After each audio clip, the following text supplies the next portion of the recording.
दुखर कथा लोकंकर सरकार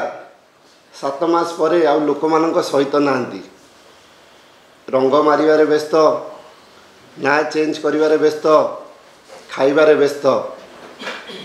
ये गुरुत्वपूर्ण प्रसंग जहाँ संजय बाबू कहते वक्तव्य डेलांग पिपिली निर्वाचन मंडली पाखापाखि 15टी पंचायत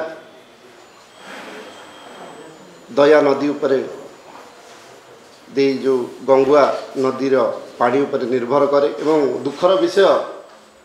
गंगुआ नदी वर्तमान गंगुआ नाल भाव में परिचित हो सबू ड्रेन पानी विशेषकर भुवनेश्वर जो पानी निष्कासन करा जाउची ड्रेनेज पानी जो निष्कासन करा जाउची ताकू कोठी ना कोठी आपण देखिबे से गंगुआ नदी रे जाकि जॉइन करुची ये प्रसंग को गुरुत्व सहित नहीं कि याकू जदी समाधान करिवार लक्ष्य रखितांते मोहन माझींकर सरकार निश्चित सफलता पाई थांते 100 कोटी टंका पूर्वतन मुख्यमंत्री श्रीयुक्त नवीन पट्टनायक महोदय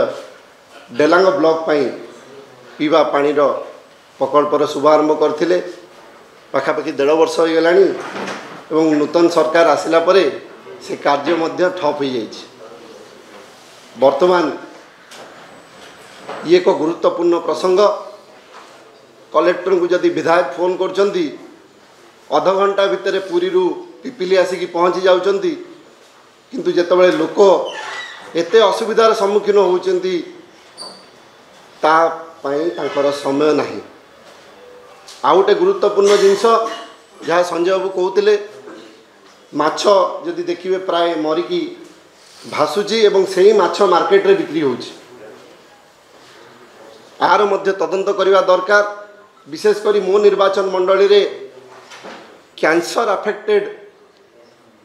लोक मानकर संख्या दिन को दिन बढ़ी बढ़ी चली गंगुआ नदीर पानीर कारण जो कहीं गाधेवाई पीवाई पानी व्यवहार करती